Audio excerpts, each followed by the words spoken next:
Hello po sa ating mga listeners. Advance Merry Christmas po sa inyong lahat. Abangan po ang ating amazing raffle sa Facebook page natin na Cat Amazing Stories. At kung gusto mong masali sa raffle, mag-subscribe lang po sa Sir Ben Horror Stories. Ilalagay ko po ang link sa comment at description box para masali ka. Simulan na natin ang kwento natin ngayon. Triplets, sumigaw kay Santa na magkaroon sana ng daddy. Pero paano kung ang lalaking may malaking batutang umangkin dati sa ina nila ay si Santa pala? Kuya, tignan mo, siya ba yung nasa litrato? Siya ang daddy natin. Gulat na sabi nga ni Carter. Maraming tao sa paligid kaya hindi makita ni Caleb at Chloe ang sinasabi nito. Dali-dali namang tumakbo si Carter papunta sa kinaroroonan nga ng lalaking sinasabi niya at agad na sinundan nga siya ng dalawang kapatid. Carter, bumalik ka dito, baka hinahanap na tayo ni Mami. Pasigaw na sabi nga ni Caleb. Huminto si Carter kaya nakahabol ang dalawa. May tinitignan pa rin si Carter kaya tumingin ang dalawa roon. Si Daddy nga! Pasigaw pa na sabi ni Chloe. Nakita nila ang isang lalaki na pumasok sa isang pabilog na may kortina. Matapos ang ilang sandali, lumabas ito na nakasuot ng Santa Claus costume. Si Daddy si Santa? Nagtatakang tanong ni Chloe pero parang nagliwanag ang muka. Anong ginagawa niyo rito? Kanina ko pa kayo hinahanap eh. Palabas na si Santa, gusto niyo bang umuwi na tayo at hindi niyo na siya makita? Tas kilay nga na saad ni Ana. Muntik nang mawala sa mata niya ang mga anak. Mabuti na nga lamang at hindi lumayo ang mga to. Hindi naman nagsalita ang triplets at nakitang tumakbo nga si Carter. Papunta sa kung saan nga, sinundan naman ni na Chloe at Caleb. Sumunod din si Ana sa kanila. At narating nila ang upuan nila kanina. Sakto namang dumating ang pinakahihintay ng lahat na cosplay na si Santa Claus. Bigyan niyo po kami ng regalo sa Pasko, Daddy! Biglang sigaw ng triplets dahilan para mapanganga si Ana sa gulat. Caleb, Carter, Chloe! Ano bang sinasabi niyo? Huwag kayong sumigaw ng kung ano-ano dito. Saway nga ni Ana sa mga anak. Pero Mami, siya po talaga si Daddy yung nasa picture po. Pamimilit nga ni Chloe. Sabay takbo papunta kay Santa. Nananatili lang sa kinatatayuan nito. Sumunod naman ang dalawa kay Chloe.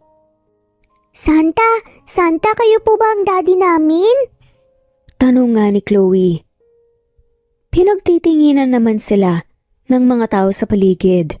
May mga bata na gusto ring lumapit pero may security naman na pumipigil sa kanila dahil isa-isa nga lang muna.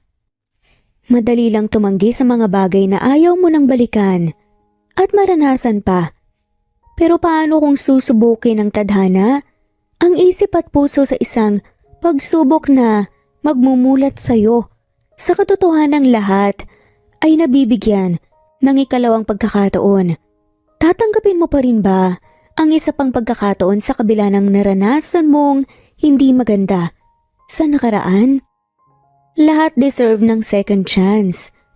Pero worth it pa kaya talagang sumubok sa ikalawang pagkakataon? Namangha si Ana habang iniikot ang tingin sa paligid. Napakalaki ng bahay at sobrang ganda din ng mga gamit sa loob nito. Pagpasok nila sa loob ay sinundan nga ni Ana si Aling Jenna papunta sa may iilang sofa. Sa sala at naaninag nga ang isang lalaking seryosong nakaharap sa laptop nito. Magandang umaga, Sir Liam. Nandito na nga po pala ang papalit po kay Crisel bilang bagong kasambahay. Nakatulong ko dito sa bahay. Ito po si Ana, anak ng kaibigan ko. Pagpapakilala ni Jenna sa amo niya. Magandang umaga po. Magalang na bati naman ni Ana. Huminto naman si Liam sa ginagawa at inangat nga ang tingin niya.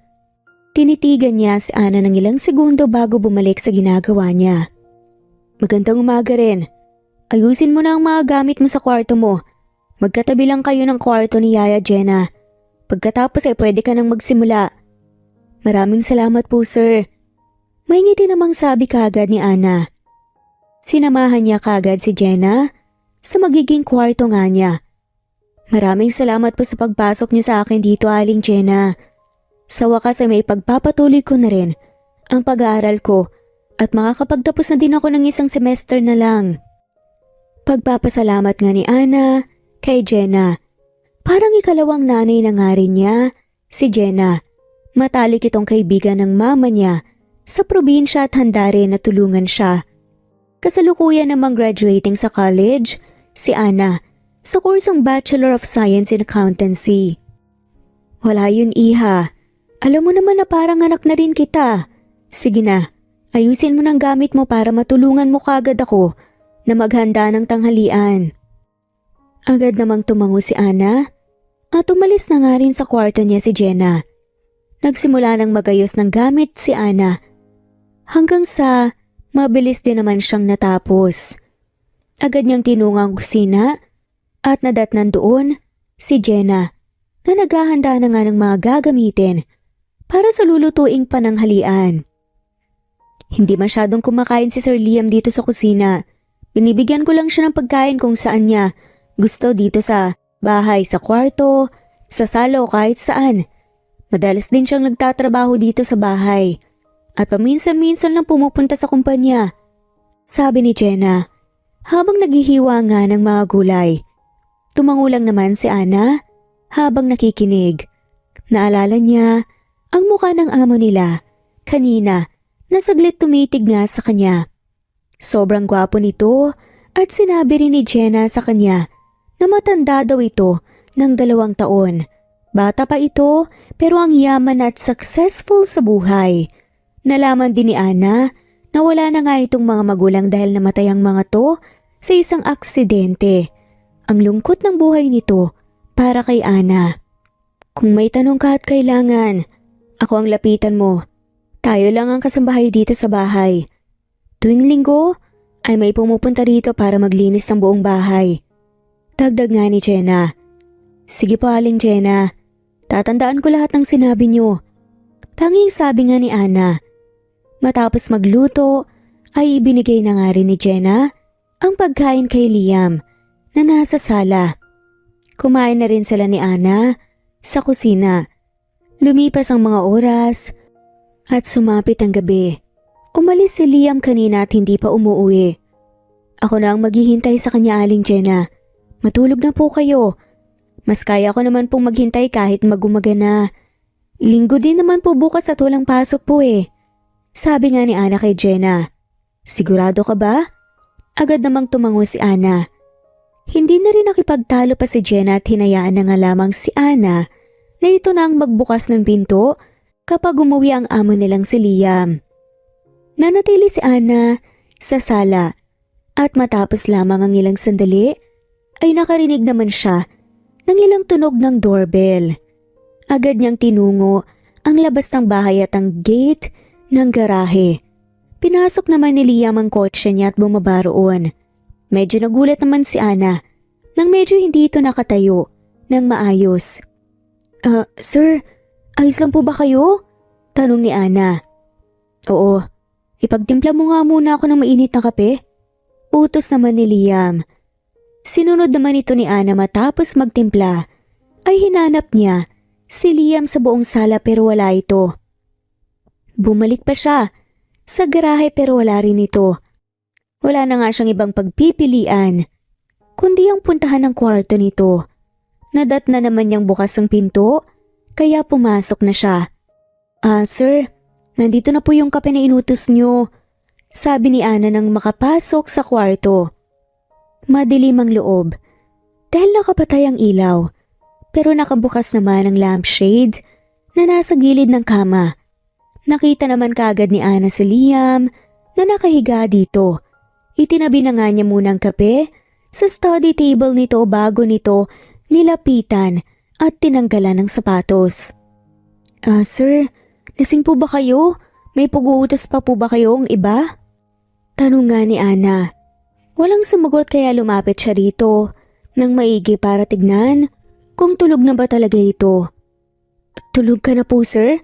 Tanong niya ulit. Pinagmasdan niya ang nakapikit nitong mata. Ang maamo nitong mukha na napakagwapo. Para kay Ana ay perpektong tawang nasa harap niya. Gwapo, mayaman, at mabait. Alam niya na walang perpekto sa mundo. At kung kikilalanin nga niya si Liam ng maigi, ay siguradong malalaman niya na hindi talaga ito perpekto ayon sa pinaniniwalaan niya. Enjoying yourself while staring at me? Nanlaki ang mga mata ni Ana sa gulat. Dahil sa pagsasalita ni Liam na nakapikit pa rin ang mga mata. Lalayo na nga sana siya rito pero mabilis nitong hinawakan ang braso niya at pinahiga nga siya sa kama. Saka pumaibabaw nga sa kanya. Sir, anong ginagawa niyo? Halos pabulungan na tanong ni Ana. Sobrang lapit ng mga mukha nila sa isa't isa at naamoy ni Ana nang husto ang hininga ni Liam. Amoy alak. May gusto ka bang gawin ko? Pabalik namang tanong ni Liam. Napalunok naman ng laway si Ana dahil naaakit siya sa kagwapuhan at magandang boses nito. Matapos ang ilang sandali na malaya na nga lamang ni Ana na magkadikit na nga ang labi nilang dalawa. Napapikit siya at kalaunan ay sinundan na nga rin ang mga galaw ng labi ni Liam. Pero aalis na nga sana siya at kukunin at magpapanggap na kukunin ang walis para makalayo sa lalaki pero ibang patpat pala ang nahawakan niya. Ang matigas na batuta pala ng kanyang amo. Kaya mas lalong namula ang kanyang muka. Tinuloy naman ni Liam ang ginagawa nito. Ramdam na nga rin niya ang paglakbay ng kamay ni Liam sa katawan niya. Ilang pagsinghap pa nga ang nagawa niya. Hindi siya nakatili at hindi nga niya rin maitulak si Liam dahil sa kakaibang kiliti na nararamdaman niya sa bawat haplos nito. Tuluyan na nga rin silang nilamon ng init sa katawan. Kinabukasan, nagising si Ana. Dahil sa sakit nga na nararamdaman niya sa ibabang bahagi ng pagkababae niya. Unti-unti na nga lamang niyang naalala ang nangyari kagabi at napatingin sa tabi niya. Wala roon si Liam pero nasa kwarto siya nito. Dali-dali namang tumayo at nagbihis si Ana dahil wala nga siyang iisang saplot. Masakit man ang katawan niya ay nakalakad pa nga rin siya ng maayos. Kamusta Ana? Maganda ba ang tulog mo sa unang gabi mo rito? Bungad pa nga na tanong ni Jenna na naghahain sa mesa ng pagkain. Napatingin naman siya kay Liam na seryosong nagkakapilang at nakatingin sa hawak nitong mga papel. Opo Aling Jenna, maganda po ang tulog ko. Halos pabulong na sagot naman ni Ana. Sit down, sabay na tayong kumain lahat. Biglang sabi naman ni Liam. Umupo naman si Ana at Jenna. Kumain na nga rin sila. Sumusulyap-sulyap naman si Ana kay Liam habang kumakain. Linggo na ngayon. Masyado ka bang napagod at hindi mo naisipang magsimba, Ana? Hindi ba't mahilig ka naman sa pagsisimba? Biglang tanong nga ni Jenna. Oo nga po, sobrang late na. Natatarantang sabi ni Ana. Hayaan mo na. Sa susunod na linggo na lang sasamahan kita. May ngiting sabi ni Jenna. Tumango na nga lamang din si Ana. Dahil hindi na nga rin naman siya makakahabol kung pupunta siya rito. Katahimikan ang namayani sa lahat hanggang sa matapos din silang kumain. Makalipas ang ilang sandali ay may dumating naman na mga tagalinis ng bahay. Nakinood naman si Ana sa mga ito habang naglilinis para maaliw siya dahil hindi mawala sa isip niya ang nangyari sa kanila ni Liam. Si Liam naman ay parang wala lang kaya nangako si Ana. Nakakalimutan na nga lamang niya yun dahil wala lang yun. Maraming salamat po. Paulit-ulit na sabi ni Ana sa mga naglilinis ng matapos ang mga to at nagpaalam na nga para umalis. Malapit na ang oras. Nang tanghalian at hinihintay pa nga ni Ana ang pagdating ni Jenna na namamalengke. Sasamahan sana niya pero tumutol ito para naman may maiwan nga sa bahay. Tinungo ni Ana ang kusina para maghanda ng mga gamit para pagdating nga ni Jenna ay magluluto ka agad. Nadatnan niya naman si Liam na umiinom ng juice sa refrigerator. Tatalikod na nga sana siya para umalis dahil sa awkwardness sa pagitan nila nang magsalita nga si Liam. "Kamusta ang pakiramdam mo?" Nilingon naman ni Ana si Liam. "Ayos lang po ko. Huwag niyo akong alalahanin, pasensya na po talaga sa nangyari, sir." Yumuko pa nga si Ana para makitang sincere siya. "Bakit ka humihingi ng tawad? Kasalanan ko ang nangyari. Dapat na magalit ka sa akin." Kunot noong sabi ni Liam. Hindi po. May kasalanan din po ako kasi pwede ko naman po kayong pigilan at itulak. Lasing din kayo at ako po ang nasa huwisyo noon." Inangat nga ni Ana ang tingin at nagulat nang makitang malapit na malapit nga sa kanya si Liam. Magsasalita na nga sana si Ana nang hawakan ni Liam ang bewang niya at hinila papalapit sa katawan nito. Bago pa nakapag-react si Ana, ay mabilis nga siyang hinalikan sa labi ni Liam. Muli, nasundan na naman ang nangyari sa kanila kagabi. Dumating si Jenna at sakto namang tapos na nga rin sina Liam at Ana. Sa kababalaghang ginawa nila sa kusina. Lumipas ang mga araw at nasundan pa nga nilang beses ang nangyayari kina Ana at Liam. Napakabilis ng pangyayari at namalaya na nga lamang ni Ana na unti-unti na nga siyang nauhulog kay Liam na alam niyang hindi dapat. Nakikita rin niya ang mabait na si Liam sa kanya at nag-aalala rin pero ayaw niyang mag-assume lalo na't napakalayo ng estado nila sa buhay. Patuloy naman si Ana sa pag-aaral at malaki ang nasasahod niya sa pagiging kasambahay ni Liam kaya may naiipon nga rin siya at nakakapagbigay sa mama niya na nasa probinsya. "Ana, ano nangyayari sa'yo? Ilang beses ka nang nagsusuka ah. May nakain ka bang nakasira ng tiyan mo?" Nag-aalalang tanong ni Jenna. "Hindi ko po alam, Aling Jenny. Sa kantin po ng school ako kumakain ng tanghalian. Ngayon lang naman po ako nagkaganto." Sagot naman ni Ana habang pinupunasan ng bibig. Ilang beses na nga rin siyang nagsuka pero wala namang lumalabas. Nasuka nga sa bibig niya. "Magpa-check up ka na muna. Ngayon na mismo. Ako nang bahala rito, wala pa naman si Sir Liam." Hindi na nga rin umangal pa si Ana dahil kinakabahan din siya at may gusto nga siyang masigurado. Agad niya namang tinungo ang pinakamalapit na ospital. "Miss Ana, congratulations! You're 2 weeks pregnant." Masayang pagbabalita nga ng doktor na tumingin kay Ana. "Po? Sigurado po kayo?" Gulat na tanong nga ni Ana na agad namang tinanguan ng doktor. Hindi naman nagsalita pa si Ana. Matapos ang ilang sandali ay tumayo na nga rin siya at nagpasalamat sa kaumalis na. Tulala siya habang palabas ng ospital.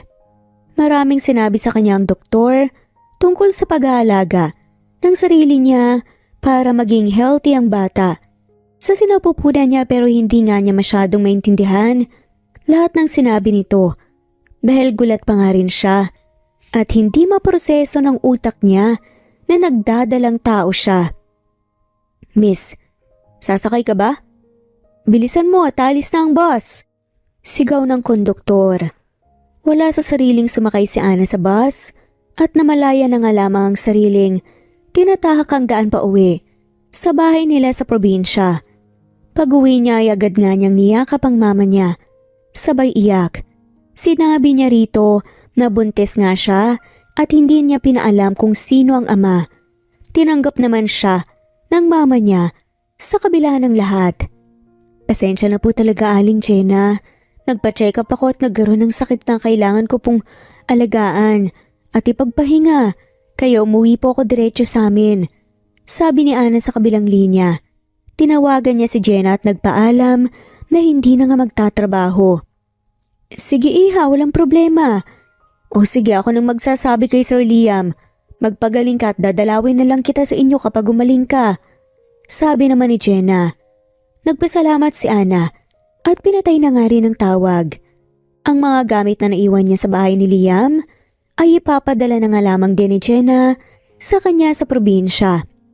Kahit mahirap, ipinagpatuloy pa rin ni Ana ang pag-aaral. May naipon naman siya na sobra rin ito. Hindi pa man lumalaki ang tiyan, ay nakagraduate din naman siya. Sa syudad siya na natili kasama ang mama niya na nag-aalaga sa kanya hanggang sa mga anak nga siya ng triplets.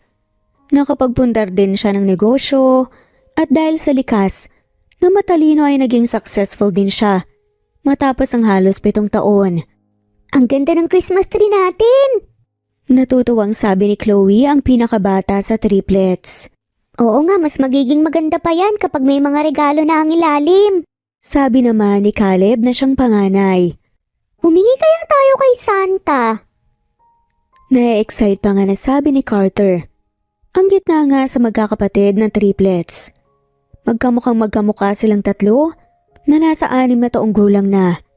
Bakit totoo ba talaga si Santa, mga kuya? May nagsabi kasi sa akin na hindi naman daw siya totoo eh. May lungkot na sabi naman ni Chloe. Itanong natin kay Mommy. Sabi naman ni Carter. Sakto namang lumapit sa kanila si Ana. O bakit narinig ko ang pangalan ko? Anong pinag-uusapan niyo? May lambing na tanong ni Ana. Mommy, totoo pa ba si Santa? Tanong nga ni Chloe. Totoo si Santa. Gusto niyo ba siyang makita? Biglang tanong nga ng papalapit na si Lisa, ang mama ni Ana.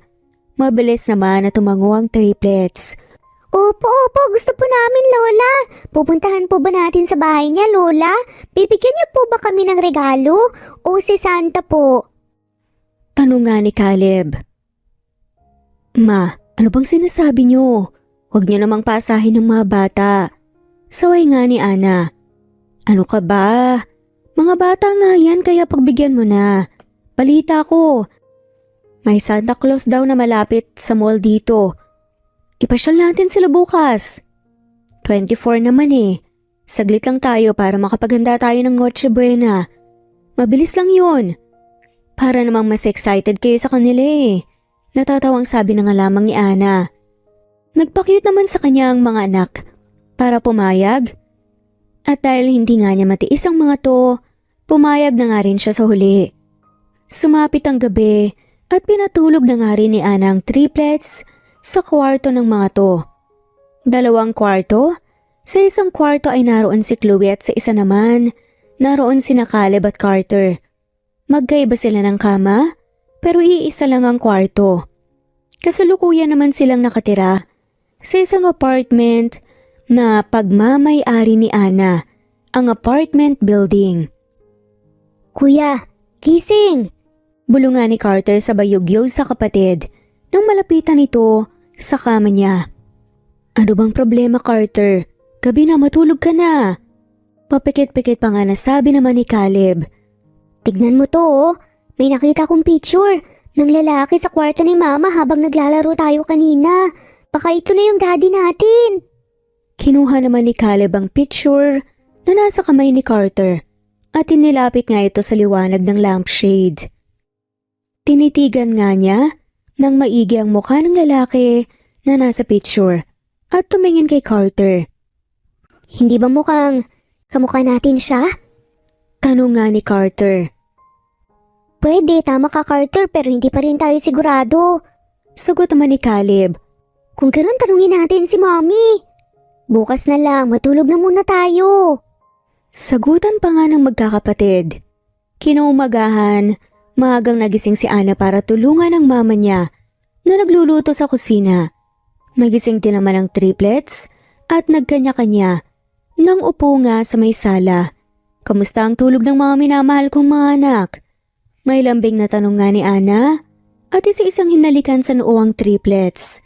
Binati naman siya ng mga ito ng magandang umaga at sinabing maayos nga ang naging tulog nila. Mommy, pwede ka po ba naming makausap? May tatanong lang po kami. Biglang sabi ni Carter. Napakunot no si Ana. Tanong, ano yun? May problema ba? Siya po ba ang daddy namin? Napatingin naman si Ana sa inabot nga na picture ng anak. Gulat nga niyang tinignan ang picture ni Liam na hawak nito.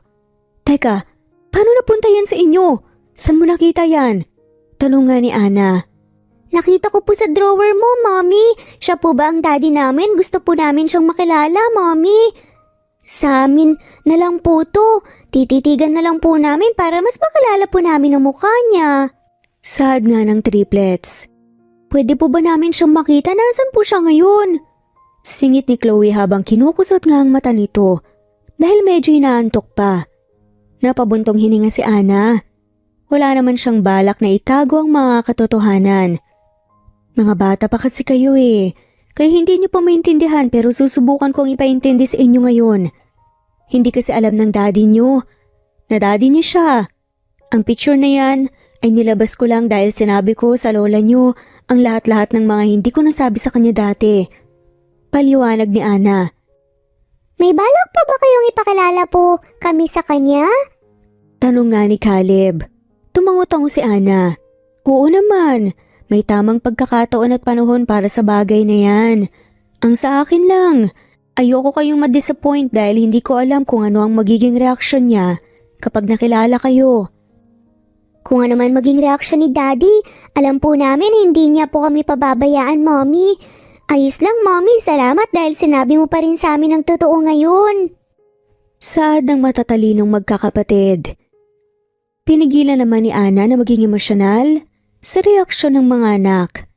Hindi kasi niya ito inaasahan, hindi siya nabigo sa pagpapalaki ng maayos sa mga to. Matapos mag-usap, ay sabay-sabay na nga rin silang naggagahan. Nang tawagin sila ni Lisa mula sa kusina. Pagkatapos kumain ay naghanda na nga rin sila at tinungo ang mall. Wow, ang ganda! Namamanghang sambit nga ni Chloe nang makapasok sila ng mall. Punong-puno ng paligid at Christmas decorations mula sa Christmas light, gifts, hats, socks at iba pa. May mga tao rin sa paligid na namimili at puno ng ngiti at pagbati ang mga mukha nila. Hello ma, Merry Christmas! Ang cute naman po ng mga anak nyo. Isalin niyo po sila sa amin. May Santa cosplay po kami na namimigay po ng libreng regalo. At pwede rin pong magpa-picture. May ngiting sabi pa nga ng isang babae na humarang sa kanila. Kasama ni Ana ang mga anak pati na nga rin ang mama niya. Excited naman ang mga to na pumayag at pinasunod na nga sila ng babae. Sumunod na nga rin si Ana dahil yun naman talaga ang pinuntahan nila sa mall. Napunta sila sa isang corner sa mall kung saan may ilang upuan at maraming mga batang nakaupo kasama ang mga magulang ng mga to. Nakapabilog pa nga ang mga upuan at sa gitna nila ay may isang upuan na panghari. May nakapaligid din na Christmas decors doon. Dito muna kayo umupo ma'am. May 10 minutes pa kasi bago lumabas si Santa, sabi ng babae. Tumango si Ana at nagpasalamat sa kaumupo rin kasama ang mama at mga anak niya. Mommy, magbabanyo lang po kami. Sabi nga ni Carter at hinila si Caleb. Samahan ko na kayo, sabi naman ni Ana. Wag na po, Mommy. Malapit lang naman po eh. Sama ako, Kuya. Magkasunod na saad nila Carter at Chloe. Hinawakan ni Caleb ang magkabilang kamay ni Carter at Chloe bago umalis na. Nanatili naman si Ana sa upuan. Nakikita naman niya ang comfort room mula sa kinaroroonan nga niya, kaya hindi na nga rin niya sinundan pa ang mga anak. Gusto rin kasi niyang makausap ang ina niya. Pasko na bukas. Kailan mo pa ipakikilala sila daddy nila? Lilipas din naman ba ang 1 taon? Aminin mo man o hindi, kailangan nila ng ama, Ana. Sabi nga ni Lisa. Alam ko ma, nasabi ko na sa kanila ang tungkol kay Liam. Nakita na rin nila ang picture. Susubukan ko ang makakaya ko na makausap si Liam at maipakilala ang triplets sa kanya bago matapos ang taon na to. Desisyon mo yan. Kahit ano basta hindi lang mapahamak ang mga bata, susuportahan kita. Tanging sabi nga ni Lisa. Sa kabilang banda, hinihintay naman ni Caleb at Carter si Chloe sa labas nga ng girls' comfort room. Matapos ang ilang sandali, lumabas na nga rin naman ito. Kuya, tignan mo. Siya yung nasa litrato. Siya yung daddy natin. Gulat nga na sabi ni Carter. Maraming tao sa paligid kaya hindi makita ni Caleb at Chloe ang sinasabi nito. Dali-dali namang tumakbo si Carter, papunta sa kinaroroonan nga ng lalaking sinasabi niya at agad na sinundan nga siya ng dalawang kapatid. Carter, bumalik ka dito. Pakihinahanap na tayo ni Mommy. Pasigaw nga na sabi ni Caleb. Huminto si Carter kaya nakahabol nga ang dalawa. May tinitignan pa rin si Carter kaya tumingin ng dalawa roon. Si Daddy nga!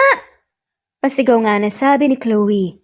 Nakita nila ang isang lalaki na pumasok sa isang pabilog na may kurtina matapos ang ilang sandali. Lumabas ito na nakasuot ng Santa Claus costume. Si Daddy si Santa? Pagtatakang tanong ni Chloe. Anong ginagawa niyo rito? Kanina ko pa kayo hinahanap pa. Palabas na si Santa, gusto niyo bang umuwi na tayo at hindi niyo na siya makita? Tas kilay pa nga na tanong ni Ana. Muntik nang mawala sa mata niya ang mga anak, mabuti na nga lamang at hindi lumayo ang mga to. Hindi naman nagsalita ang triplets at nakitang tumakbo si Carter papunta sa kung saan na sinundan naman ni na Chloe at Caleb. Sumunod din si Ana sa kanila at narating nila ang upuan nila kanina. Sakto namang dumating ang pinakahihintay ng lahat na cosplay ni Santa Claus. Bigyan niyo po kami ng regalo sa Pasko, Daddy. Biglang sigaw nga ng triplets dahilan para mapanganga si Ana sa gulat. Caleb, Carter, Chloe, ano bang pinagsasasabi niyo? Huwag kayong sumigaw ng kung ano-ano. Saway nga ni Ana sa mga anak. Pero Mommy, siya po talaga si Daddy, yung nasa picture po. Pamimilit ni Chloe. Sabay takbo papunta kay Santa na nanatili lang sa kinatatayuan nito. Sumunod naman ang dalawa kay Chloe. Santa, kayo po ba ang daddy namin? Tanong ni Chloe. Pinagtitingin na naman sila ng mga tao sa paligid. May mga bata na gusto ring lumapit pero may security naman na pumipigil sa kanila dahil isa-isa lang muna. Yan ba ang wish niyo sa Pasko? Ang makita ang daddy niyo? Saad nga ni Santa. At nag-ho-ho-ho pa nga. Hindi namin yun kailangan i-wish dahil ikaw nga ang daddy namin, Santa. Pamimilit naman ni Carter. Sabay abot nga ng picture na tinignan naman ni Santa. Napakunot noo ito. Saan mo nakuha yan? Seryosong tanong ni Santa. Sinabi po ni Mommy na ang taong nasa picture daw po ang daddy namin. Nakita ka namin kanina bago ka nakapagbihis ng Santa Claus na costume. Sabi naman ni Caleb. Agad naman na tumalikod si Santa at tumalis na nga sa gitna ng lahat. Marami ang nadismaya at nalungkot, pero ang triplets ay agad na sinundan nito. May pumigil sa kanila ng security pero sinenyasan nito ni Santa na hayaan na nga ang tatlong makasunod. Nagulat naman si Ana sa pangyayari at mabilis na sinundan din ng mga anak. Nawala saglit sa paningin niya ang mga ito pero nakita rin. May kausap ang mga to na lalaki at habang papalapit siya ay unti-unti nga niyang nakilala kung sino yun. Liam? Bulong niya. Mommy! Sigaw ni Chloe sa lumapit kay Ana. Kinarga naman ni Ana ang anak at lumapit kina Caleb at Carter. Ana, ikaw na ba yan? Hindi makapaniwalang tanong ni Liam. Nilingon naman ni Ana ang ina na kanina pa nga nakasunod sa kanya. Ma, bilhan mo muna ng ice cream ang mga bata. Sabi nga niya. Tumango si Lisa at nakuha kagad ang gustong mangyari ni Ana. Kinuha ni Lisa mula kay Ana si Chloe at hinila nga sina Caleb at Carter. Hindi rin naman umangal ang mga to at sumunod na nga sa lola nila. Ano nang sabi ng mga bata sa'yo? Tanong nga ni Ana nang makaharap kay Liam. Sumeryoso naman ang mukha ni Liam. Sinabi ng triplets na ako daw ang daddy nila at ikaw ang mommy. Totoo ba? Nabuntis ba kita noon? Hindi naman kaagad nakapagsagot si Ana. Matagal na nga niyang pinaghandaan ang bagay na to, ang pagkikita nila ulit ni Liam. May nakahanda na nga siyang mga sagot sa tanong nito pero ngayon ay parang umatras nga ang dila niya. Ibang-iba pa rin kapag nasa sitwasyon ka na, bigla ka na lang mapipipi. May magagawa ka ba kung sasabihin kong oo? Matari naman na saad ni Ana. Anong klaseng sagot yan? Patanong? Napabuntong hininga naman si Ana. Sa ibang araw na lang tayo mag-usap, Liam. Sabi niya at tatalikod na nga sana nang hawakan ni Liam ang kamay niya. Ngayon na, Ana. Nandito ka na. Nagkita na tayo ulit. Hindi ko alam ang buong nangyari sa'yo. Sinabi lang ni Manang Jenna sa akin na nagkasakit ka. Kaya bigla kang hindi bumalik sa bahay. Gusto kitang puntahan sa inyo pero pinigilan ako ng sarili ko dahil baka ayaw mo. Baka magalit ka sa nangyari sa atin noon. Hinahayaan na lang kita pero binibigyan pa rin kita ng tulong sa pamamagitan ni Manang Jenna. Nilingon naman ni Ana si Liam na puno ng pagtataka ang muka. Hinila niya ang kamay mula sa pagkakahawak ni Liam. Ikaw ang nagbibigay ng pera sa akin sa pamamagitan ni Aling Jenna? Palagi niyang sinasabi na tulong na yun at kailangan kong tanggapin dahil kung hindi, magagalit siya. Kaya napilitan ako. Sa'yo pala galing yun? Hindi makapaniwalang tanong ni Ana. Nagpasalamat nga siya ng husto noon dahil nakatulong ito sa panganganak niya pero tinago niya pa rin kay Jenna na buntis siya. Alam yon ng mama niya. Hindi na nga rin naman sila nagkita ni Jenna pero may komunikasyon pa nga sila sa cellphone kaya hindi siya nito nabisto na may anak na nga siya. Oo, sa akin nga galing ang tulong na yon. Sabihin mo ang totoo. Ana, nagkasakit ka ba talaga o buntis ka noon? Seryosong tanong ni Liam. Oo, buntis ako noon. May magagawa ka ba doon, Liam? Nangyari nang nangyari. At napanganak ko na nang maayos ang triplets. Wala rin naman akong balak na itago sila sa iyo eh. Hindi mo rin ako masisisi kung naduwag ako noon dahil sobrang bata ko pa at ang layo ng agwat natin sa isa't isa. Naka-move on na rin ako kaya wag na nating pag-usapan pa yon. Mainis nga na sabi ni Ana. Hindi siya naiinis kay Liam. Naiinis siya sa sarili niya. Hindi kasi siya sigurado sa huling salitang sinabi niya. Halata naman ang pagkagulat sa mukha ni Liam. Dahil nga sa pag-amin ni Ana. Hindi siya makapaniwala pero sumeryoso rin siya. Gusto ko silang makilala pa at makasama. Sa susunod na taon, pagbibigyan kita pero hindi na muna ngayon. Paskong Pasko at malapit na ang bagong taon. Sa akin na muna sila. Hindi ko papayag. Sa bahay na kayo tumira. Doon na kayo mag-celebrate ng Pasko at bagong taon. Gusto kong makasama ang mga anak ko at alam kong yon ang gusto nilang mangyari. Hindi madali ang sinasabi mo, Liam. Hindi madali? Bakit? Nag-asawa ka na ba? May magagalit ba? Ipaintindi mo sa kanila. Mga anak ko ang pinag-uusapan natin dito. Kaya may karapatan ako sa kanila. May diin nga na sad pa ni Liam. Hindi naman nagsalita si Ana. Alam niyang kahit anong iwas ang gawin niya, ay masusunod pa rin ang gusto nito, lalo na't gusto rin ng triplets na mas makilala pa nga ang daddy nila. Ayaw naman ni Ana na magmukhang kontrabida sa mga anak at lalo na't gusto nga niya rin na mabigyan ng atensyon ng ama ang mga to. Wala nang ama si Ana.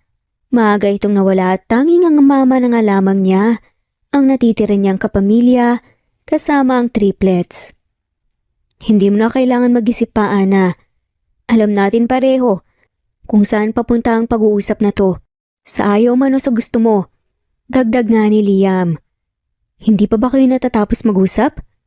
Napalingon si Ana na nagsalita nga at nakita ang mama niya nakasama ang triplets.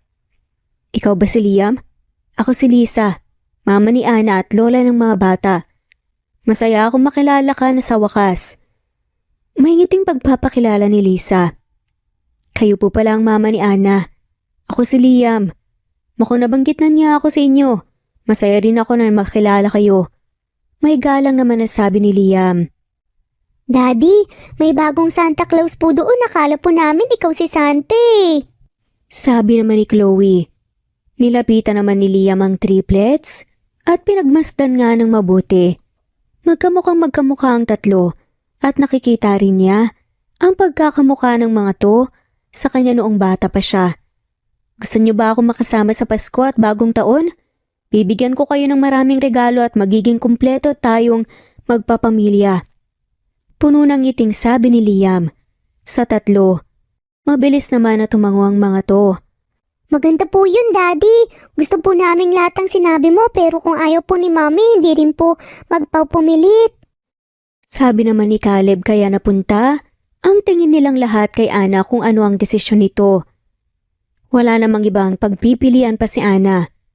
Kung ano ang gusto nyo, mga anak, yun ang susundin natin. May ngiting sabi niya.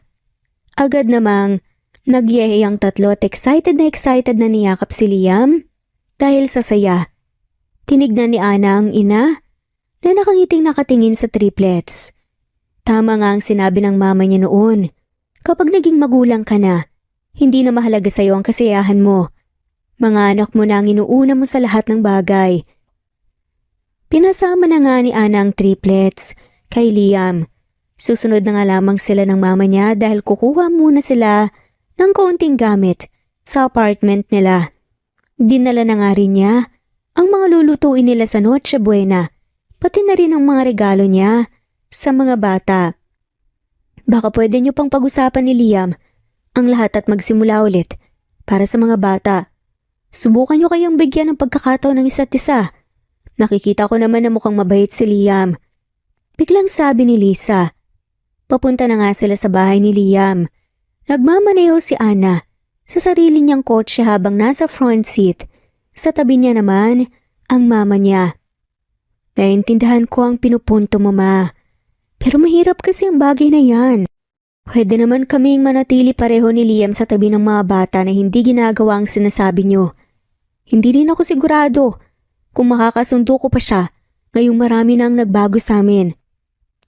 Kung ganun, huwag ka na munang magdesisyon.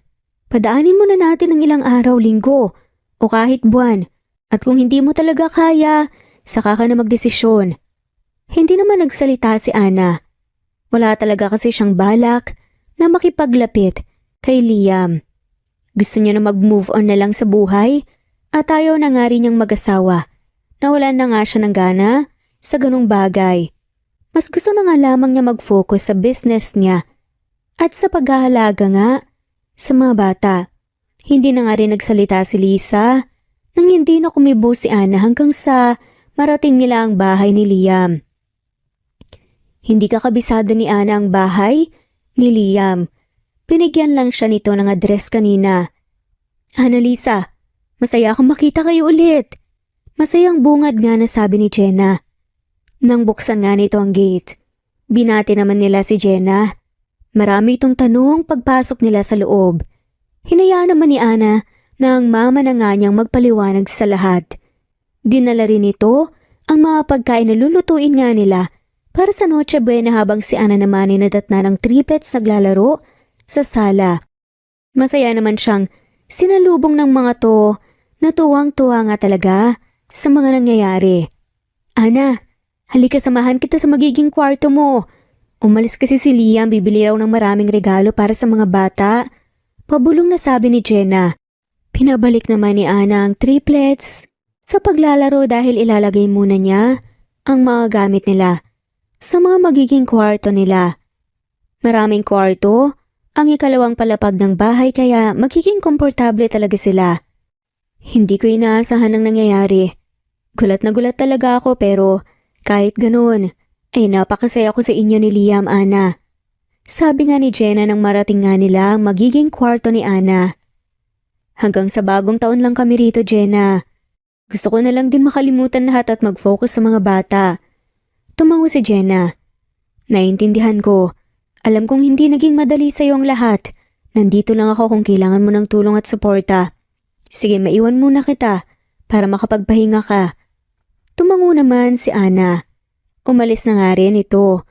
Lumipas ang oras, dumating si Liam. May regalo nga si Liam sa kanila. Sa triplets at pati na rin kina Jenna at Lisa, pati na rin kay Ana. Wala akong regalo sa iyo, Liam. Sa iba mo na lang kaya ibigay yan. Pagtanggi ni Ana. Kinuha naman ni Liam ang kamay ni Ana at inilagay doon ang maliit na mahabang box. Merry Christmas, Ana. May regalo ka naman sa akin. At yun ay ang mga anak natin kaya tatanggapin mo na to.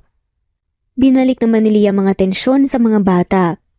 Ang galing, Daddy, the best ka pa kaysa kay Santa Claus. Natutuwang sabi ni Carter. Oo nga, mas gusto namin na ikaw na lang palagi ang magbigay ng regalo namin. Bahala na si Santa. Pwede naman siyang maging Santa at daddy rin natin, di ba? Dalawa pa yun. Sabi nga ng cute na mga bata. Sumangayon naman sina Caleb at Carter. Bukod sa kitang-kita ni Ana ang tuwa sa mukha ng triplets, ay kitang-kita niya rin ang tuwa sa mukha ni Liam. Unang beses niya itong makitang sobrang saya. Dahil noon ay seryoso madalas ang mukha nito at mabait lang. Matapos ang ilang oras, ay nagpasya nga sila na matulog. Bukas na lang din sila magliligpit dahil inaantok na nga rin ang lahat. Good night mga anak. At nagbatean pa nga sila hanggang sa pinatay na nga ni Ana ang ilaw sa kwarto at lumabas na rin. Tinungo niya ang kwarto kung saan sila matutulog ni Chloe at naramdaman ang pagsunod ni Liam. May kailangan ka? Tanong ni Ana, sabay harap kay Liam. Umiling-iling ang lalaki. Good night Chloe, sleep well. Sad lang naman ito. Nagtaka nga si Ana. Pumasok na nga rin ito at pinagtimpla ng gatas muna ang mga anak. Ay, kabayong pala ka! Gulat na sambit ni Ana nang makita si Liam na nagkakape pala sa may kusina. Pagkatapos binigay ang gatas nga ng mga anak. Bumalik nga siya doon. Ang dami mo namang description sa akin. Kabayong pala ka? Napangiti si Ana. Expression lang yun. Dahil sa gulat. Ano bang ginagawa mo dyan para kang nagkakape habang may kausap na? Ikaw lang nakakakita. Nag-iisip lang naman ako, hindi ako makatulog. Paano ka naman makakatulog niyan? Kapeng-kape kahit inaantok at gustong matulog, sira ka ba? Ayos lang. Kanina ko pa rin naman hinihiling na hindi ka rin sana makatulog at maisip mong magtimpla ng gatas dito. Gusto talaga kitang makausap. Grabe, nandamay ka pa talaga ng trip mo. Nagsimula namang magtimpla ng gatas si Ana. Hinintay niyang magsalita ulit si Liam pero nanatili itong tahimik. At nang tignan niya, nakatingin naman ito sa basong pinagtimplahan nga niya ng gatas na nasa mesa. Anong kailangan mo? May gusto kong pag-usapan? Inis na tanong nga ni Ana. Inangat naman ni Liam ang tingin niya. Kailangan ko sana ng tulong mo. Kung ayos lang naman sa'yo. Wala kasi akong ibang malapitan eh. Umupo si Ana. Sa harap nito. Paano mo naman nasabi na tutulungan kita? Nagbabaka sakali lang din naman kasi ako. Dahil alam ko naman na mabait ka. Kahit ano gagawin ko, kung tulungan mo man ako. Paninigurado nga ni Liam. Napaisip naman si Ana. Gusto niya lang naman na mag-relax at hindi rin naman siya si Santa Claus para tuparin ang wish ng iba o kaya bigyan ng pansin ang pabor ng kung sino. Ano ba yun? Sabihin mo muna bago ako magdesisyon. Huminga naman ng malalim si Liam bago magsalita. Kailangan ko nang magpapanggap bilang fiancé ko sa isang business Christmas party sa susunod na araw. Wala kasi ako ibang maisip eh. Saktong-sakto naman ang dating mo. Sira ka ba? Bakit ako ang trip mong magpanggap na fiancé mo? Huwag mo nga akong idamay sa kalokohan mo, Liam. Hindi naman to kalokohan, Nana. Mahalaga sa akin ang negosyo at kumpanya ko. Sinabi ko kasi na may fiancé na ako at masaya ang lahat sa akin. Gusto nilang makilala para mas ganahan sila na makipag-negotiate sa akin. Anong klaseng usapan yan? Ginagawa niyo yatang biro ang partnership niyo eh. Importante sa akin to, Ana. Lalo na ngayong nalaman ko na may mga anak pala ako at triplets pa. Kailangan na mas mapalago ko ang pagkita ng pera para mas mabigyan ko sila ng magandang kinabukasan at yaman sa hinaharap. Nakuha naman ni Ana ang ibig sabihin ni Liam. Hindi niya akalain na ang bilis nitong mag-decide na kasali ang triplets. Maghanap ka na muna ng ibang masasama dyan, Liam. Baka mas maging awkward lang tayo sa isa't isa. Wala nga akong mahanap dahil gusto nilang totohanin na lang. At baka maging issue pa. Mas may tiwala ako sa'yo kaysa iba. Alam mo naman na wala nang naritira sa akin. Wala rin akong kaibigan na malapitan dahil may iba ng trinaydor lang ako. Ang lungkot pala ng buhay mo. Pabulong na sabi nga ni Ana.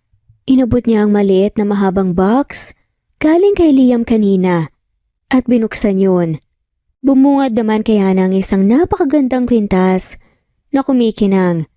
Simple pero elegante tignan.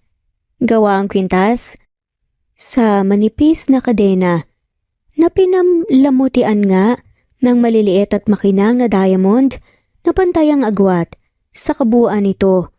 Isang minimalist diamond chain necklace. Diamond? Mahal to ah. Gulat na sambit ni Ana. Ilang taon na yan sa akin. Para sa'yo talaga yan, kaya huwag mo sanang ibalik sa akin. Hindi yan sulo, regalo ng pagpapatawad. Regalo ko lang talaga yan. Ngayong Pasko. Binalik naman ni Ana ang kwintas sa lalagyan nito. Hindi niya ito sinauli dahil kasasabi lang ni Liam na hindi isauli. Tatanggapin niya lang. Madali naman siyang kausap, inubos nga niya ang lahat ng gatas sa baso niya. Hindi na nga rin kasi ito masyadong mainit. Salamat Liam. Pagpapasalamat ni Ana. Matutulungan mo ba ako? Tanong ni Liam. Sige.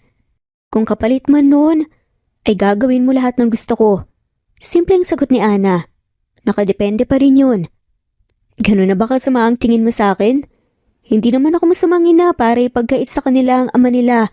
Lalo na't nakikita ko naman na masaya silang kasama ka. Saad nga nito nang natakot nga si Liam na baka ilayo nito ang mga anak. Kung ganun gagawin ko ang lahat. Sige na, ginagawa mo naman akong kriminal at masamang tao eh. Matapos ang maikling pag-uusap, tinamaan na nga rin ng antok si Ana. Kinabukasan na natili lang sila sa bahay buong araw at nagbonding. Sumapit ang araw kung saan mangyayari ang business Christmas party na dadaluhan ni Liam. Teka, ang ibig mong sabihin ay kasali ka talaga sa party? May sarili kang invitation card? Gulat na tanong nga ni Liam habang nagmamaneho ng kotse, papuntang 5-star hotel. Paulit-ulit? Malinaw naman siguro sa'yo, di ba? Saka may-ari na kasi ako ng apartment building, kaya siguro naimbitahan. Sabi naman ni Ana, anong pangalan ng apartment building? Celestial Summit. Maikling sagot naman ni Ana. Sa'yo yun? Hindi ba ang apartment building na yun ang pinakamalaking apartment building sa bansa? Pinaka-successful din at magara. Naitayo ang building na yun 10 years ago at naging successful lang noong gusto 5 years ago. Paano naging sa'yo yun? Hindi ba 5 years ago ay estudyante ka pa lang? Kailangan ko pa ba talagang ikwento sa iyong buong detalye? Basta naging akin yun dahil sa personal na rason. Papa ng papa kong may-ari at matagal na nga niya kaming hinanap ni mama. Pero hindi namin siya inaabutan. Wala na siya noon. Sa kanya pinamahan ang building.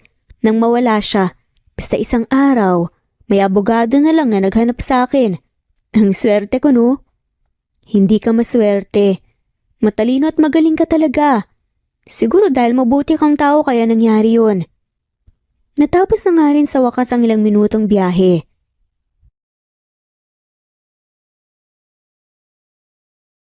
Pagpasok sa loob ay agad silang binati ng mga tao na nakakakilala sa kanila. Mas marami naman ang bumati kay Liam dahil mas marami itong kakilala. Wala na ring nagawa pa si Ana nang ipinakilala na nga siya ni Liam sa mga ito bilang fiancé niya. Yun nga ang balak nila. Ang naging plano nga nila at pakiusap ni Liam kay Ana. Ikaw ang fiancé ni Liam?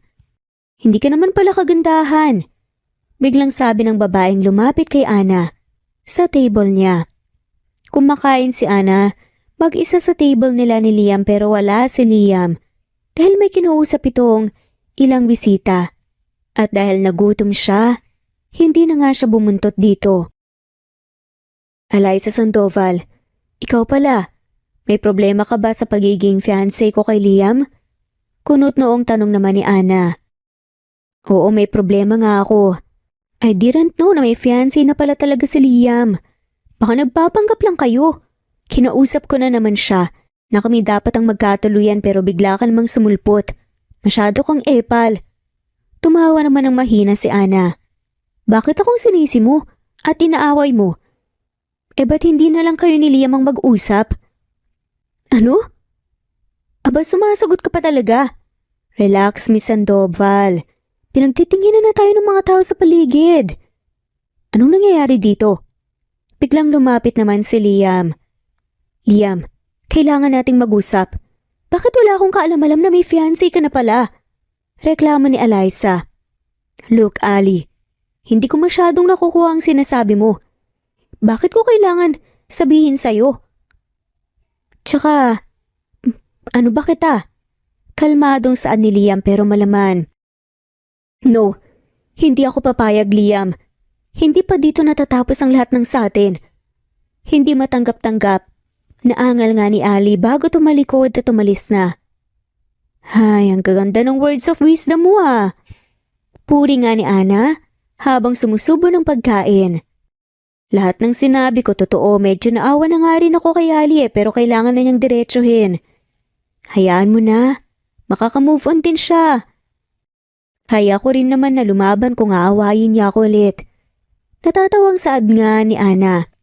Natapos din ang party at naging successful nga ang plano nila. Hindi naman sila pinauwi dahil naka-reserve na nga ang buong hotel para sa kanilang lahat at lahat sila ay may kanya-kanya ng room. Kaso hindi masaya si Ana dahil kung gaano nga siya nag-enjoy sa party, kabaliktara naman sa pagpapahinga dahil iisa lang naman sila ng room ni Liam. At ang mas malala pa, ay iisa lang din ang kama sa loob. Doon ka sa may sofa matulog, Liam. Umalis ka dito sa kama. Pagtatabi nga ni Ana kay Liam. Katatapos lang niyang maligo sa banyo. Nauna naman kanina sa kanya si Liam. Malaki naman ang kama. Kasya kaya tayong dalawa dito kaya wag ka nang mahiyang tumabi. Sabi naman ni Liam, sabay tapik sa space sa tabi niya at nakahiga at nakapwesto nga sa kama. Tumigil ka nga. Ayoko nang may katabi. Hindi ako nakakatulog ng maayos. Kaya alis na, bilis. Tumayo naman si Liam at akala ni Ana. Tutungo ito sa sofa pero hindi. Nilapitan siya nito dahilan para mapaatras siya. Palapit ng palapit si Liam. Habang si Ana naman ay paatras ng paatras. Napahinto rin si Ana nang maramdaman ng likod niya ang pader. Ano sa tingin mong ginagawa mo? Kinakabahang tanong nga ni Ana. Inilapit naman ni Liam ang mukha niya sa mukha nga ni Ana. Dahilan para bumilis ang tibok ng puso ni Ana. Ilang pulgada na nga lamang ang lapit ng mga mukha nila sa isa't isa. Tumigil ka nga, Liam. Sira ka ba? Pasigaw na namang sabi ni Ana. Hindi na nakareact si Ana nang bigla siyang halikan ni Liam sa labi. Hindi siya nakakilos at gusto niyang itulak palayo si Liam pero ayaw makinig ng katawan niya. Naramdaman niya naman ang pagsisimulang paggalaw ng labi ni Liam. Nanghihina siya at namalayan na lang din na gumaganti sa paggalaw ng labi nito. Ilang sandali lang ay naramdaman na lang ng likod ni Ana ang malambot na kama. Kinaumagahan, dahan-dahang minulat ni Ana ang mata. Agad siyang napaupo nang maalala ang nangyari kagabi. Tiningnan niya ang katabi at nakita si Liam na mahimbing pang natutulog. Naikuyom niya naman ang kamay niya nang gigigil siya at gustong suntukin si Liam pero pinakalma na lang niya ang sarili. Aalis na sana siya sa kama nang may humawak sa kanya at hinila siya pahiga. Mamaya ka na umalis, sabay na tayo. Bulong nga ni Liam. Tumigil ka nga. Walang iya ka, nadala na naman ako sa pinaggagawa mo ah. Hindi po pwede hayaan mo na lang ako. Wala naman akong atraso sa'yo para gantuhin mo ko eh. Inis na sabi ni Ana at nagpilit na makalayo kay Liam. Kinuha niya ang mga damit niya na nasa kama at nagbihis. May ibang damit din sa sahig na kinuha rin niya. Wala akong balak na gawin yan, Ana. Mag-usap tayo tungkol sa bagay na yan. Sabi naman ni Liam sa kaumupo sa kama at tinignan ng seryoso ang nakabihis na at nakatayong si Ana. Mag-usap? Ano pa ang kailangan pag-usapan natin? Baliw ka ba? Wala akong masamang intensyon, Ana. Ang totoo niyan, gusto ko lang talaga na makasama ka. Mahal na pala kita noon pa hanggang ngayon. Pagbigyan mo ako na patunayan yun at iparamdam sa'yo na totoo tong nararamdaman ko. I'm sorry kung nalito ka. Sorry kung hindi ko agad nasabi. Sorry kung umabot pa ang lahat sa ganito. Sana mapatawad mo ko at sana bigyan mo pa ako ng pagkakataon. Puno ng sinseridad na sabi ni Liam. Gulat naman si Ana sa narinig niya at hindi makapagsalita. Alam niyang hindi siya kinakabahan, pero sobrang bilis ng tibok ng puso siya sa hindi niya malamang dahilan. Hindi nagsalita si Ana at mabilis na tumalikod sa kalumabas ng room nila. Narinig niya ang pagtawag ni Liam sa pangalan niya pero hindi niya ito nilingon at nagpatuloy lang hanggang sa makalabas ng hotel building. Pumara siya ng taxi at agad na sinabi ang address ng bahay ni Liam. O Ana, nakauwi ka na? Nasaan si Liam? Kamusta ang party niyo? Nasa pulang mga bata. Pinaliguan ng mama mo dahil doon sila gustong maligo. Bungad nga ni Jenna nang madatnan nga si Ana papasok sa sala. Maayos lang lahat, Aling Jenna. Pasensya na po pero medyo pagod lang ako, magpapahinga lang ako sa taas. Hahabol si Liam ng uwi. May ginawa pa kasi, kaya nauna na ako. Hindi na hinintay pa ni Ana na magsalita si Jenna at mabilis nang umakyat sa ikalawang palapag papunta sa kwarto niya. Pagpasok niya sa kwarto ay may natanggap naman siyang text message mula kay Liam. I'm sorry sa nangyari. Pakisabi na lang sa mga bata kapag hinanap ako na may gagawin lang ako saglit sa opisina. Uuwi ako agad pagkatapos.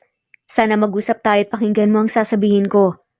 Pagbasa ni Ana sa text nga ni Liam, inihagis niya sa kama ang cellphone at umupo sa gilid nito.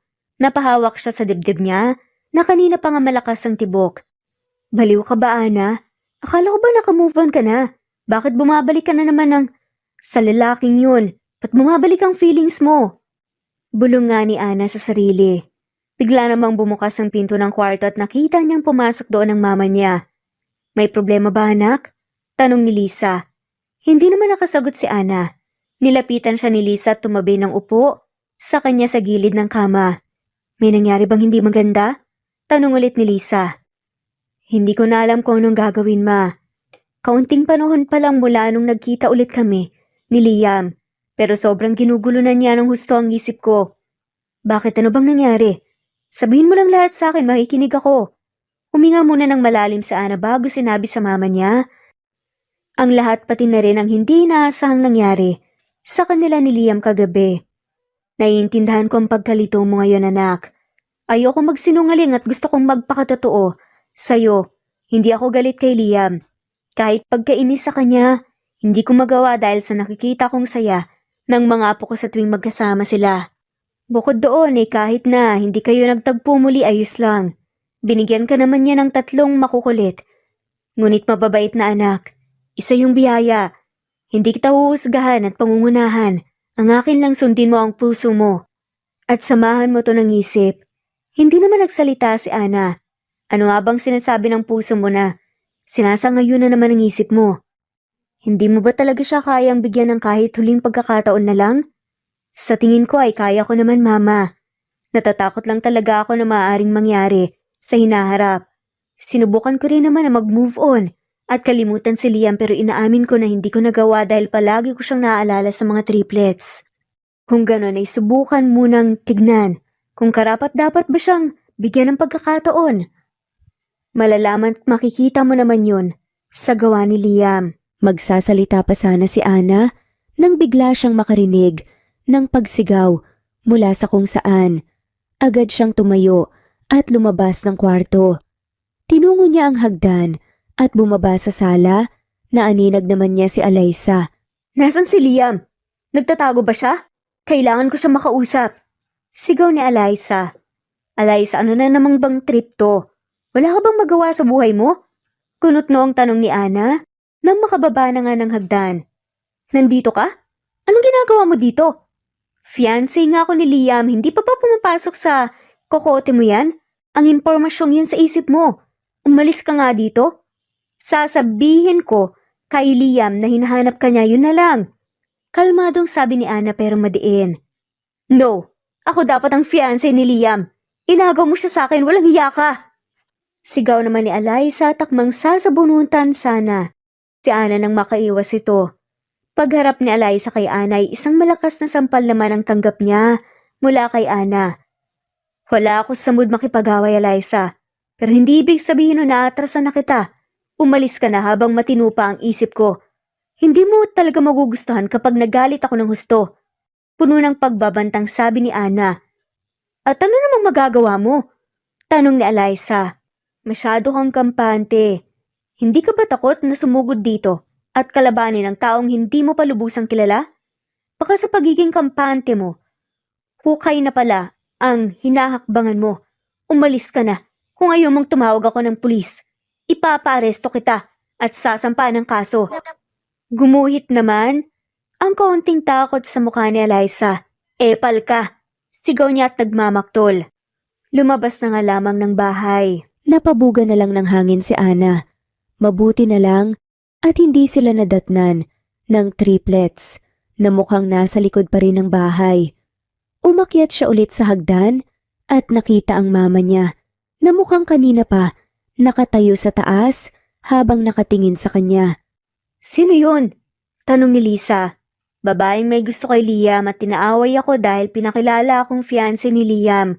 May deal lang kami. Sagot naman ni Ana. Hindi ko alam ang buong detalye pero may nagkakagusto pala kay Liam. Sigurado akong marami sila. Kung sinabi man ni Liam na mahal ka niya, bigyan mo siya ng sagot anak. Huwag mo sanang paasahin ng tao dahil baka magsisi ka o pareho kayong masaktan sa huli. Kung anong desisyon na makakapagpasaya sa'yo, yun sanang piliin mo. Tatandaan ko yan, ma. Tanging sabi na nga lamang ni Ana at tinungo ang kwarto niya. Pagpasok nga sa loob ay nadatnan naman niya. Ang cellphone niya na tumutunog, may tumatawag. Si Liam sinagot niya naman ito. Hello? Bungad ni Ana. Ako nga po pala si Nurse Kylie, isa po kasi ang number niyo sa nakasave sa emergency contact ng may-ari ng cellphone na to. Tinawagan ko kayo para ipaalam na nasa hospital ngayon si Mr. Miller. Dinala siya rito dahil may nakabangga siyang kotse. Pumunta na po kayo rito kaagad. Sabi nga ng nasa kabilang linya. Gulat na gulat naman si Ana at hindi nakapagsalita. Mabilis nga siyang lumabas ng kwarto at nadatna ng mama niya sa sala. Saan ka pupunta? Anong nangyari? Tanong ni Lisa. May tumawag na nurse. Sa ospital nandun daw si Liam. Ako na lang pupunta ma. Tatawagan ko na lang kayo kung anong balita. Kayo nang bahala sa mga bata. Nagmamadali namang sagot ni Ana. Sige ako nang bahala rito, tumawag ka agad. Tumango naman si Ana at tinungo ang malaking garahe kung saan nakapark ang kotse niya. Si Lisa na rin ang nagbukas ng gate ng garahe para tuloy-tuloy nang makalabas si Ana. Pagdating sa hospital ay agad na hinanap ni Ana si Liam. Mabuti na lang at nakausap niya ang nurse na tumawag sa kanya at agad siyang dinala kay Liam. Stable naman po ang kalagayan niya. Kailangan lang niyang magpahinga dahil mukhang nawalan po siya ng malay dahil sa shock. May mga konting galos siyang natamo pero gagaling din naman yun. Mas mabuti kung dito muna siya sa ospital ng isang gabi. Pwede na siyang makauwi bukas, sabi ni Nurse Kylie. Nagpasalamat naman ng husto si Ana at umalis din ito. Nilapitan niya si Liam ba nakahiga sa hospital bed. Nasa private room sila. Sinabi rin ng nurse na kilala nila si Liam kaya inasikaso agad nila ito at binigyan ng private room. Ano bang nangyari at nabangga ka? Tanong nga ni Ana kahit alam niyang hindi sasagot si Liam. Dahil nakapikit pa nga rin ang mata nito na parang natutulog lang. May ilang galos nga din ito sa mukha pati na nga rin sa leeg at braso. Ang sakit naman ng sinabi mo. Mas masakit pa sa natamo kong galos. Saad nga ni Liam nang bigla nga siyang sinabihan ng kung ano ni Ana. Biglang pabulong na sabi ni Liam habang nakapikit pa rin. Nagulat naman si Ana at akmang aalis para tumawag ng doktor o nurse. Pero natigilan siya nang hawakan ni Liam ang kamay niya. Tiningnan niya ito at nakitang nakatingin na rin si Liam sa kanya. Anong problema? May masakit ba sa'yo? Anong kailangan mo, tubig? Sunod-sunod na tanong nga ni Ana. Kiss, yun ang kailangan ko. Ano? Pag-uulit na tanong nga ni Ana dahil baka nabingi lang siya at mali ang pagkakarinig niya sa sinabi ni Liam. Gusto ko ng kiss para gumaling na ako. Mabilis naman na hinila ni Ana ang kamay niya sa pagkakahawak kay Liam. Baliw ka talaga. Kalokohan na naman yung pinagsasabi mo. Gusto mo bang dagdagan ko pa yung mga galis mo, ha? Inis na sambit nga ni Ana. Sorry na. Hindi ka naman mabiro eh. Ayos na ako. Mamaya ka na lang tumawag ng nurse. Dito ka na muna. Hindi na umimik si Ana at nakatingin lang sa ibang direksyon. Sa loob-loob niya ay natutiwa siya dahil gising na si Liam at mukhang maayo na rin ang pakiramdam nito dahil nakakapagbiro na. Nakakapagbiro. Sa naaalala ni Ana ay hindi pala birong tao si Liam noon. Seryoso ito at tahimik. Pero ngayon ay nag-iba na. Hindi niya alam kung nag-iba ba talaga ng ugali si Liam o mas nakilala lang niya ito ngayon.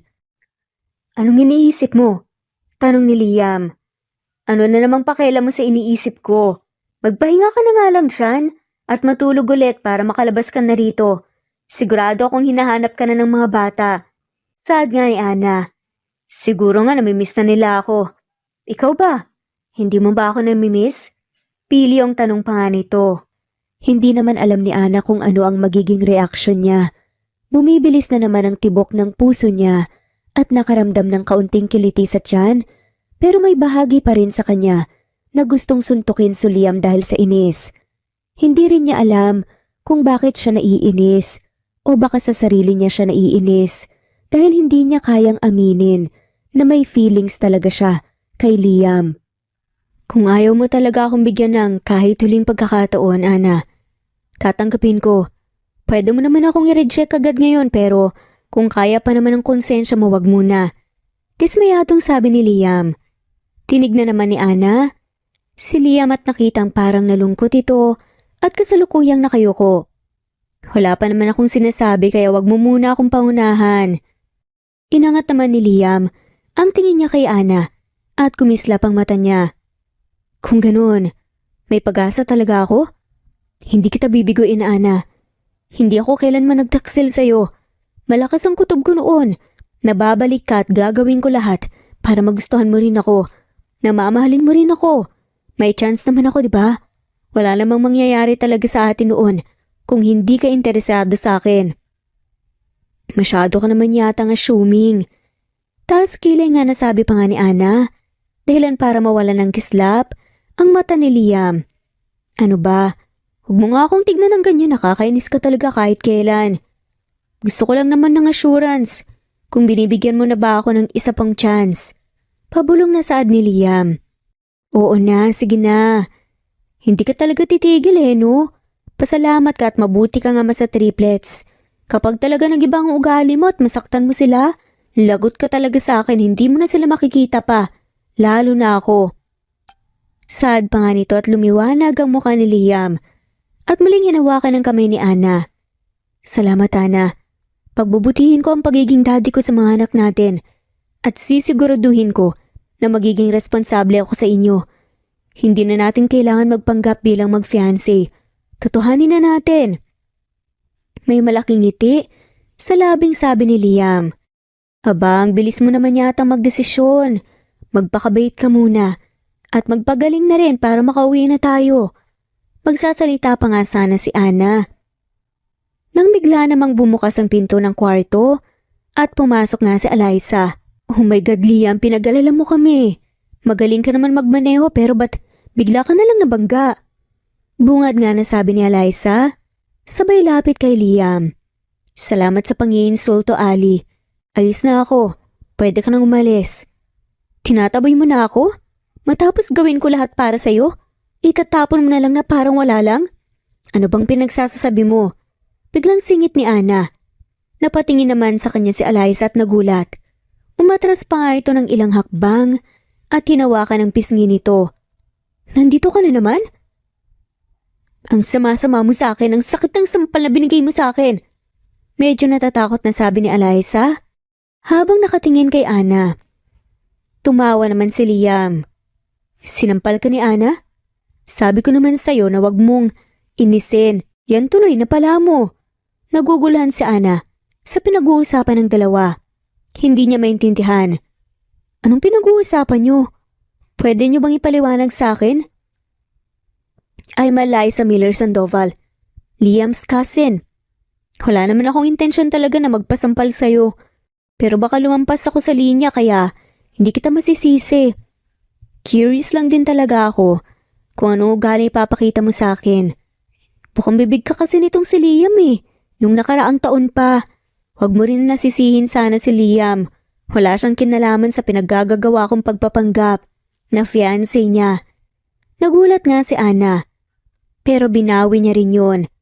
Hindi na siguro ako magtataka kung magpinsan nga kayo.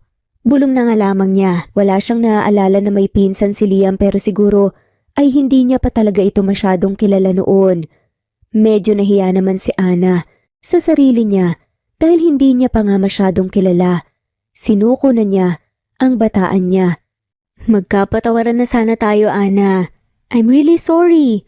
Sana hindi maapektuhan ang connection niyo ni Liam. Kahit alam ko natatanga-tanga siya minsan at malokong tao. Yun talaga ang totoong siya. Pero sana bigyan mo siya ng chance. Bigyan niyo ng chance ang love story niyo. Nawaworry kasi kami ng parents ko dahil baka tatanda siyang binata. Ayoko na mga alagaan siya pagtanda niya, no? Hindi naman naiwasan ni Ana na matawa sa sinasabi ni Alyssa. Muli naman silang nag-usap dalawa at sa huli ay naintindihan din ni Ana ang paliwanag at mga sinasabi ni Alyssa. Nanatili silang dalawa sa hospital hanggang sa kinabukasan. Na-discharge rin naman si Liam at nakauwi rin sila. Nag-alala ang triplets pero saglit lang din yon nang makitang ayos na naman ang kalagayan ng daddy nila. Ilang oras na lang bagong taon na. Excited na sabi ni Jenna. Nasa kusina siya kasama si Lisa at Ana. Nagtutulungan sila sa pagluluto ng ipaghahain nila sa sasalubunging bagong taon. Kasama naman ni Liam ang triplets sa may pool, nagsiset up ng kaunting fireworks na may safety measures namang sinusunod. Sa pool sila mamaya dahil doon lang may malaking espasyo, maganda din ang mga lights na dinagdag ni Liam bilang dekorasyon sa paligid. Oo nga, bagong taon. Bagong pagsubok na naman ang dadating pero sa pagkakataong to, sama-sama na tayo. May ngiti namang sabi ni Lisa. Tama. O Ana, kamusta naman kayo ni Liam? Napapansin kong mas napapalapit kayo sa isa't isa. Kayo na ba? May abangan na ba kaming kasalan? Tanong ni Jenna kay Ana. Ang bilis niyo naman po. Bago pa lang kaming nagkita ulit ni Liam. Bigyan niyo muna kami ng mahaba-haba pang panahon para mas makilala pa ang isa't isa. Sagot ni Ana. Kailangan pa bang patagalin? May triplets na nga kayo eh. At nakikita naman namin ng mama mo na masayang-masaya ka na ngayon kasama si Liam at ang mga anak niyo. Ano pa bang hinihintay niyo? Naku, hayaan mo na sila. Malalaki na naman sila eh. Kaya na nilang magdesisyon para sa sarili nila. At alam natin na palagi nilang pipiliin ang desisyon na makakapagpasaya hindi lang sa mga anak nila, kundi pati na nga rin ng mga sarili nila. Sabi naman ni Lisa. Oo, alam ko naman pero nakaka-excite lang kasi. Ang saya ko talaga para sa kanilang dalawa. Natutuwang sabi ni Jenna. Sumang-ayon naman si Lisa na parang naging excited na rin kaya natawa na lang si Ana at napailing-iling. Matapos ang ilang sandali ay natapos din naman sila. Sumapit ang 8:00 ng gabi at dinala na nila ang mga pagkaing niluto papunta sa nakahandang malaking mesa sa may gilid ng swimming pool. Hello everybody, I hope we're not too late. Pasigaw na sabi ng kakarating lang na si Alyssa. May kasama ito na kung hindi nagkakamali si Ana ay mga magulang nito. Mom, Dad, this is Ana. Sigurado akong kilala niyo na siya dahil siya lang naman ang bukang bibig ni Liam. Ana, this is my mom and dad. Pagpapakilala nga ni Alyssa. Nice to finally meet you, Ana. Masaya kami. Ni Liam sana. Magtuloy-tuloy na ang saya sa buhay niyo. May ngiting sabi naman ni Mom ni Alyssa. It's nice to meet you, Iha. Nasaan na ang triplets na palagi kong naririnig kay Alyssa? Nakamukhang kamukha daw ni Liam. Gusto ko na nga silang makilala. Excited naman na sabi ng dad ni Alyssa. Nice to meet you din po. Nagpapasalamat ako ng marami dahil nandito kayo. Kasama namin na sasalubungin ng bagong taon. Ayan na po pala si Liam kasama ang mga bata. Sabi ni Ana sabay turo sa likuran ng mag-asawa. Binati naman ni Liam ang mga ito at pinakilala ang triplets. Nakita pa nga niyang kinurot ni Eliza ang pisngi ng tatlong bata at mahinang kinurot naman. Ang saya nga nila na makilala ang mga bata at masaya rin ako dahil mayroon silang lolo at lola kahit wala na sila mom and dad. Puno ng ngiting sabi ni Liam nang makalapit kay Ana. Salamat sa lahat-lahat, Liam. Ngumiti nga rin na sabi nito. Mas nagpapasalamat ako sa isa pang pagkakataon na binigay mo sa akin. Hindi ko yun sasayangin. Tumango naman si Ana at nagsimula na rin silang lahat na magkwentuhan. Kumain naman ang mga nagutom kahit hindi pa sumapit ang hating gabi. Masayang-masaya rin ang triplets habang nakikipaglaro sa lola at lolo nila. Lumipas ang ilang oras at sumapit din ang 12:00 ng umaga ng bagong taon. Masayang-masaya nilang sinalubong ang bagong taon na magkasama at nagkakatuwaan. Sinindihan naman ng dad ni Alisa ang fireworks at pumutok ito sa kalangitan. Sobrang ganda ay makulay. Titig na titig ang lahat sa kalangitan. Ana Cortez? Saad ni Liam. Napalingon si Ana kay Liam na nasa tabi lang niya. Gulat siya nang makita na nakaluhod ito habang seryosong nakatingin sa mga mata niya. Marry me please? Maikling sabi nga ni Liam. Medyo natawa naman si Ana dahil tanong dapat iyon, pero kahit ano pang klaseng punctuation mark ang gamitin ni Liam sa mga salitang iyon, buo na rin naman ang sasabihin at isasagot ni Ana. Bakit nga ba papatagalin pa? Pinasok na niya ito, nagdesisyon na siya, kaya papanindigan niya ang pinili niyang daan anuman ang mangyari. Yes, Liam, pakakasalan kita. Buong pusong sabi ni Ana. Nakarinig naman sila ng hiyawan at palakpakan sa paligid. Kanina pa pala, nakatingin ang lahat ng nasa paligid sa kanila. Mabilis na isinuot ni Liam ang diamond ring sa daliri ni Ana at hinalikan ito sa labi, sa kaniyakap ng magigpit. Salamat Ana, mahal na mahal kita. Mahal na mahal ko kayo ng mga anak natin. Pulong ni Liam na parang naiiyak. Kumawala siya sa pagkakayakap kay Ana at nakita naman ni Ana na umiiyak nga ito. Marunong ka palang umiyak? Natatawang tanong ni Ana. Siyempre naman, pero tears of joy yan. Sagot naman ni Liam. Nanatili ang ngiti sa labi ni Ana. Mahal din kita, Liam. Mahal na mahal ko ang triplets kaya sabay natin silang gagabayan at aalagaan hanggang sa paglaki nila. Puno ng sinseridad, nasabi ni Ana. Tumangutang naman si Liam. Mommy, hindi na po ba tayo alis dito? Forever na po ba nating makakasama si Daddy? Oo nga po, Mommy. Hindi na tayo alis, diba? Gusto nyo rin po dito? Gusto nyo rin po si Daddy? Sana, hindi na magbago ang isip nyo, Mommy. Gusto namin na hindi lang kami ang masaya. Kayo rin po dapat. Kayo pong dalawa. Magkakasunod nga na saad ni na Chloe, Carter at Caleb. Pinigilan naman ni Ana ang sarili na maging emosyonal. Niyakap niya ng maigpit ang triplets at hinalikan ito sa noo. Hindi na mga anak, ito na ang bago nating tahanan. Marami na tayong pamilya ngayon. May ngiting sabi ni Ana sa mga anak. Masaya namang tumalon-talon ang mga ito.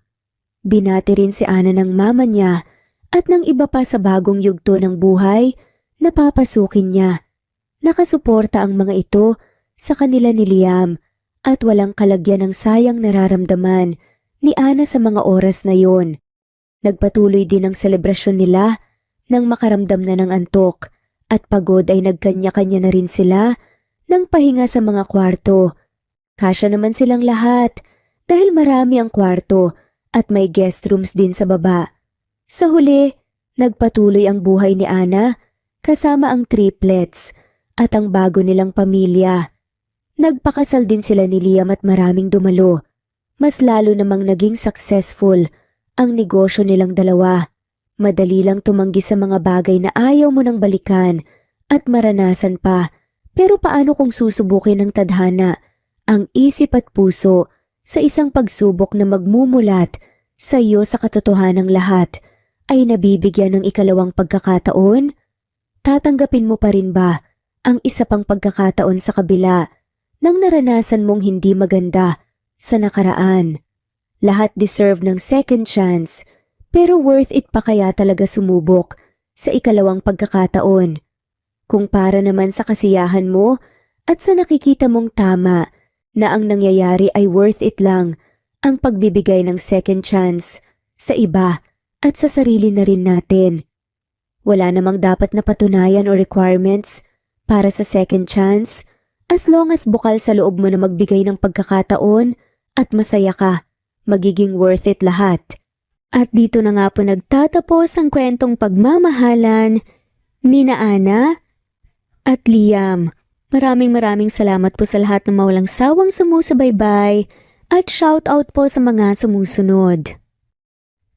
Veronica Briseño, Violeta Murillo, Teresita, Teresa Bulie, Christine Flores, Nesbet Hanaban, Flor Salvalion, Kuwait, Raquel Labay, Kuya Atok, Lani Pardillo, Eva Violeta, Presbyteres Rose, Amy Regalado, Teresita, Pres Cavilla Havana, Precious, Lilian Nobebe, Eli Evangelista Anderson, Marziel Arcilias, Rosemary Palaganas, Rose Martinito, Ding Liege, Alexa Gomez, Jomira Bueno, Amy Fenavares, Irma Emma, Lali Emralino, Tortillas Gaming, Matea Estrera, Annalie Flor, Rosemary Tinito, Rosemary Palaganas, Excelsis Tagala, Emily Kinlog, Rosemary, MM, Penning Escal, Neri Cabangon, Lucia Baldo, Rosemary Vasquez, Londono Villas, Faye, Rosemary, Angelo, Vicky Adlaon, Mercy Villantes, Rezeline Unday, Allen, Ace, Nino Regidor, Jeyo Cadtec, Escapades Matilda, Irma Valerio, Agustina Aniceto, Cecilia Alvior, Naitan Canada, Lily Roda Barcial, Eli Ramirez, Doris Day Pangan, Lynn Lee of Macau, Reyes, Rebecca Tezuka, Noel Macero, Rizalina Credo, Mitchie Karch, Romel Carion, Juliet Panlilio, Lynn, Merlilyn Zenny Marion, Benoni Anya Lucas from Bacolod City, Merlina Aparata, Annalyn Nantes, Flordette, Lorena Utod, Faye, Anita Hernando, Roach Ann Rodriguez, at shoutout na rin po sa lahat ng mawalang sawang sumusubaybay. Maraming salamat po.